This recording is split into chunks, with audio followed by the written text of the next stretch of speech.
আমন্ত্রণ news 24 sports লাইটে আপনাদের সঙ্গে আছি আমি শাহরিয়ার বাবু। চলুন দর্শক জেনে নেই বাংলাদেশের একাদশ কেমন হয়, বিস্তারিত থাকছে রিপোর্টের বাকি অংশে। আগামী 1 জুন আমেরিকায় শুরু হবে টি-20 বিশ্বকাপ। জিম্বাবুয়ের বিপক্ষে বাংলাদেশের চলমান সিরিজটি বিশ্বকাপের প্রস্তুতিমূলক। যারা বিশ্বকাপের বড় মঞ্চে যাবে তাদের নিয়ে চলছে প্রস্তুতি। এদিকে সিরিজের শেষ 2 ম্যাচের জন্য ঘোষিত দলে ফিরেছেন মুস্তাফিজুর রহমান, সাকিব আল হাসান ও সৌম্য সরকার। আর এমনটা করে জাতীয় দল নির্বাচক কমিটি হয়তো আভাস দিয়েছে বিশ্বকাপের দল কেমন হবে। তবে এরই মধ্যে আইসিসির টেবিলে চলে গেছে বাংলাদেশের বিশ্বকাপ স্কোয়াড। 1 মে ছিল আইসিসিতে নাম জমা দেওয়ার শেষ দিন। এই নিয়ম অনুযায়ী অলরেডি বাংলাদেশ দল আইসিসির হাতে, যদিও বাংলাদেশ এই দলের পরিচয় প্রকাশ করেনি। জিম্বাবুয়ে সিরিজের পর দল ঘোষণা করা হবে বলে আশা করা হচ্ছে। যাই হোক, আমরা এর আগেই বিশ্বকাপ স্কোয়াড সম্পর্কে একটি উপসংহার টানা যেতে পারে। এই পার্টিতে নিখোঁজ রহস্য সৌম্য সরকার। তিনি ফিট হবে কিনা তা বড় প্রশ্ন ছিল।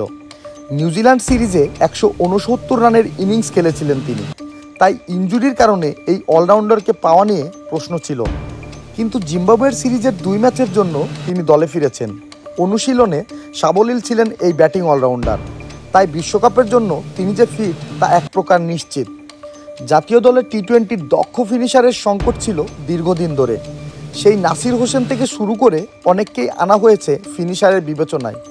ইয়াসির রাব্বি, আফিফ হোসেন ধ্রুব বা শামীম পাটোয়ারিকেও বিবেচনা করা হয়েছিল। তবে প্রত্যাশা পূরণে ব্যর্থ হয়েছেন সবাই। সেই হিসাবে এবার বিশ্বকাপের আগে আচমকাই 2জন ফিনিশার পেয়েছে বাংলাদেশ। রিশাদ হোসেন ও জাকের আলী ওয়ানি নিশ্চিতভাবেই বাংলাদেশের জন্য স্বস্তি। বাংলাদেশ দলে লেগ স্পিনার সংকট দীর্ঘদিন ধরেই, অথচ বিশ্ব ক্রিকেটে অন্তত টি-20 ফরম্যাটে লেগ স্পিনার যেন আবশ্যক। অলরাউন্ডার হিসেবে মাহমুদুল্লাহ রিয়াদ আর মোহাম্মদ সাইফুদ্দিনও নিজেদের প্রমাণ করেছেন বিপিএলে। সাইফুদ্দিন ফিরেছেন দীর্ঘ 1.5 বছর পর। রিয়াদ তো জাতীয় দলের দুঃসময়ের কাণ্ডারি। ওপেনার হিসেবে তানজিদ হাসান তামিমের যাত্রাটা বলতে গেলে শুরু হয়েছিল ওয়ানডে বিশ্বকাপ থেকে। নিজেকে প্রমাণ করেছিলেন ইমার্জিং এশিয়া কাপ থেকে। সেই জুনিয়র তামিম এবার নিজেকে প্রমাণ করেছেন বিপিএলে। এদিকে বিশ্বকাপের দল কেমন হবে সেই আভাস অবশ্য আগেই দিয়েছিলেন অধিনায়ক নাজমুল হোসেন শান্ত। বিশ্বকাপ দল প্রসঙ্গে শান্ত বলেছিলেন, শ্রীলঙ্কার বিপক্ষে যে সিরিজটা খেলেছি আর এই সিরিজের যে দলটা আছে, বিশ্বকাপে বেশিরভাগ খেলোয়াড় এখান থেকে যাবে।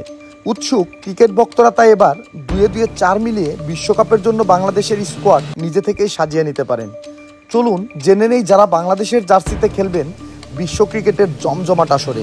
বিশ্বকাপে বাংলাদেশের সম্ভাব্য স্কোয়াড: নাজমুল হোসেন শান্ত, লিটন কুমার দাস, সৌম্য সরকার, তানজিদ হাসান তামিম, তাওহিদ হৃদয়, সাকিব আল হাসান, মাহমুদুল্লাহ রিয়াদ, জাকের আলী ওয়ানিক, শেখ মাহাদি হাসান, রিশাদ হোসেন, মোহাম্মদ সাইফুদ্দিন, তাসকিন আহমেদ, শরীফুল ইসলাম, মুস্তাফিজুর রহমান, তানজিম হাসান সাকিব।